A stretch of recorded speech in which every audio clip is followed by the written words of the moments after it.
परेशान होने की जरूरत नहीं। मैं ऐसा कोई काम नहीं करूंगा जो तुम्हें दुख देगा या मायूस करेगा। बारान, हम फिर से वो सब तो नहीं झेलेंगे ना? कुछ नहीं होगा, फिक्र मत करो। तुम्हारी घबराहट समझता हूं, लेकिन जैसा सोच रही हो वैसा नहीं होगा।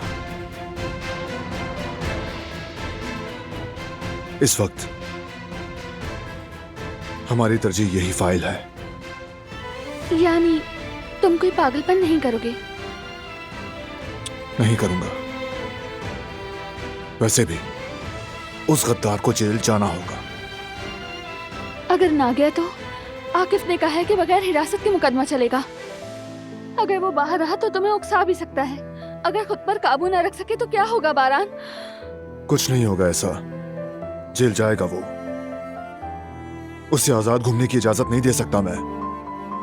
बारान, इतने यकीन से कैसे कह सकते हो? सबूत ना काफी हैं।